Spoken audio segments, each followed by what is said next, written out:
Hey everybody, welcome to Lowdown Elimination Chamber Edition. It's a big one. We now have one pay-per-view to go before the season's over. It's it. Season 8 in the books. So let's go ahead and talk about Elimination Chamber before we get on to WrestleMania. We're going to start off with the tournament this time. The tournament actually was supposed to be on break this time. Supposed to be a little pay-per-view or have a pay-per-view off tiebreaker, and we had to use it. It was a tiebreaker between Mike and Brian, and we decided that at the Elimination Chamber with just one match, and we'll get to that in a second. But Darlene did defeat Jacob at Royal Rumble to advance to the finals, so she will go against someone at WrestleMania for the Keaton Invitational Tournament Championship, earning them a total of 14 points. So let's go ahead and decide who, or reveal who her opponent is at WrestleMania 28. Mike and Brian goes down to one match, Kane versus John Cena. And that was a 4-point match because it's an ambulance match. Brian went with Kane, Mike went with John Cena. John Cena won. Mike defeats Brian 20-16. Which definitely helps out Mike in several ways. Obviously, one, he gets to go for the championship for the tournament.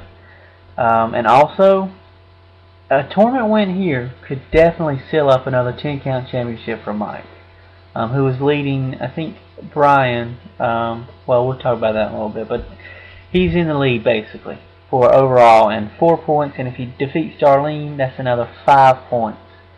And that could kind of seal the deal in terms of his championship, not only for the tournament but for the 10-count championship.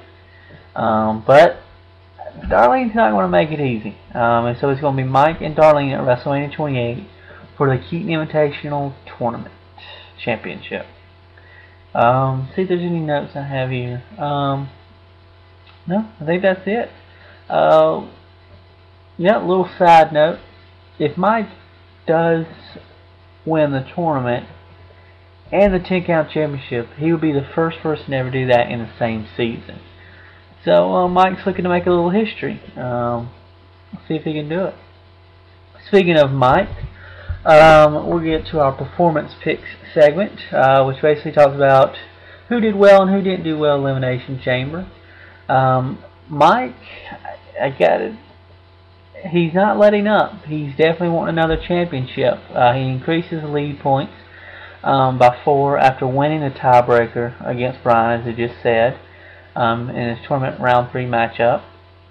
He earns he along with several other people earned the most amount of points in Elimination Chamber. Got every match right. He's not the only one, like I said, and get those in a second. But he's definitely not leaving any room for people to catch up with him.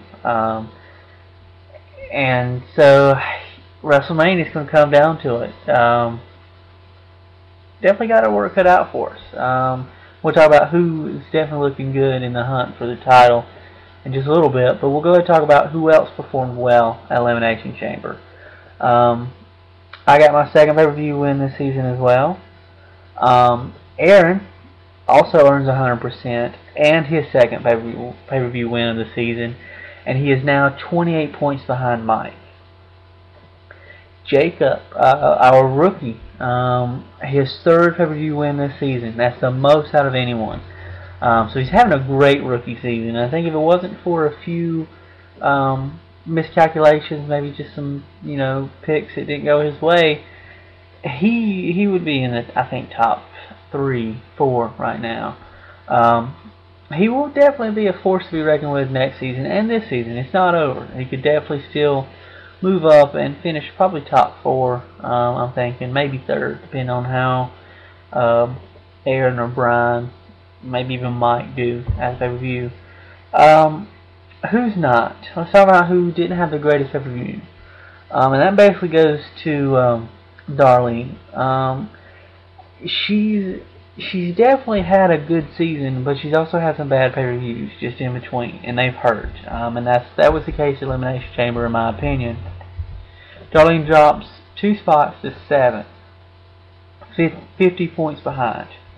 Pretty much killing her championship hopes. Not saying she couldn't finish a little higher than that, but championship pretty much out of it in my opinion. Probably mathematically she'll be eliminated once we get all the matches. I think last year WrestleMania was worth 19 points, and the year before that was 33 points. So it's not looking good. Her tournament championship hopes are still alive, definitely. And the tournament fits her style in that she goes all in every time, it seems. And so it either pays off or she suffers a big loss. I mean, I'm sure there's times where she's kind of just been in between, but mostly for me in my head, I see it's either she goes all in, goes with who she really does think's going to win, and it either pays off or it hurts. And I think Elimination Chamber, it was one of those times where it kind of hurt, because at Royal Rumble she moved up. She was tied with me in 5th, I think it was, and she had a decent, look at the championship. She's had a pretty decent look at the championship for a couple months now. But it's that time where she, hit a bump at Elimination Chamber. It's knocked her to 7th, 50 points behind. She gained a few points with the tournament, but that would only get her 45. And unless, they have several more matches and there's some specialty points in there, I think it's going to be tough for her to come back from this with one pay-per-view to go. So that's why she's not so who's not segment. Speaking of championship contenders, we'd be remiss if we didn't talk about second place. Brian Saunders has had a great season this year, really looking good for a championship. Brian was just 4 points, one match shy of having 100% pay-per-view Elimination Chamber. But he still hangs on to second, and he's lost now. If you combine Mike's tournament points with the points Brian lost just for the pay-per-view to Mike, which was 4, that's 8 points he lost to Mike at Elimination Chamber. So it wasn't the best, but he is still in the hunt, 26 points behind. So basically how it's looking up is the top 3, you've got Mike, Brian, and then Aaron. Brian is 26 points behind, Aaron is 28. So they've got a shot. Mathematically they have a shot. And I think next up is going to be me and I think Brent. I think Brent maybe 4th and then I'm 5th, I think is how it goes.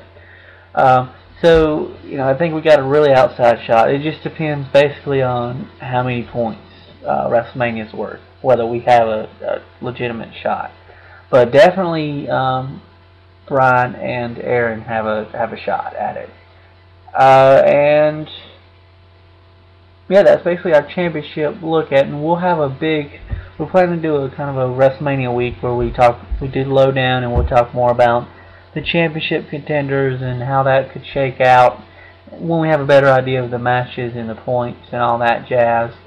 And also we will have tag team division. We'll do the hype. They'll talk about the next season coming up, the points changes and all that. It's going to be a big deal there. And also we'll have Nameless Vlog to help out with WrestleMania matches.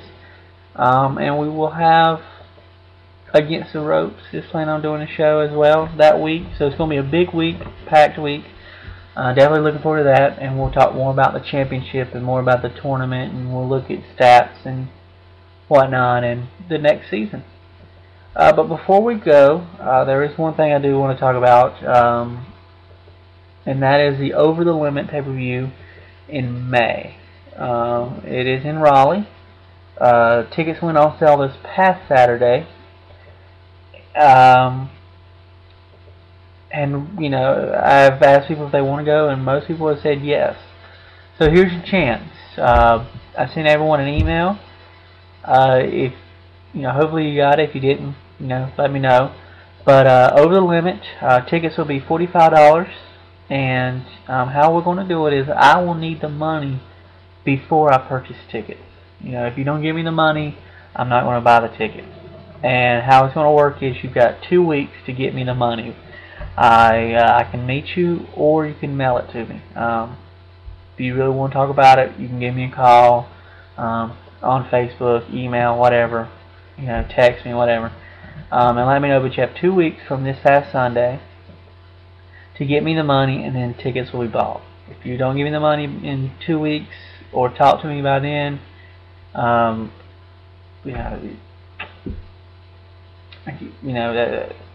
just it. You got to give me the money within 2 weeks, and of course, give me a call. We'll talk about it, figure out how we can do it.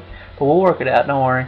If you really want to go, again, that's $45, and it's in May in Raleigh, and we can have a good time. Hopefully, we can get some people together haven't met yet, and because that's the whole point of 10 Count is obviously picking pay-per-views and seeing who's good at that, but it's also about getting to know each other, having fun, enjoying wrestling.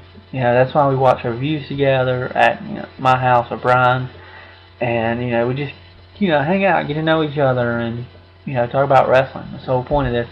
So that's why we want to do Over the Limit. Again, $45. Just give me a call or a text or whatever. Let me know how you want to do it. And I think that's it, guys. That's almost it for the season, too. WrestleMania 28. It's shaping up to be a big one. I think there's a few matches on the cards that could definitely decide a championship. Definitely. So, look forward to that match card in a few weeks, I think it is. And I think till then, guys, you know the drill. Keep the low down on the down low. And I hope you have a great day. And see you at WrestleMania 28.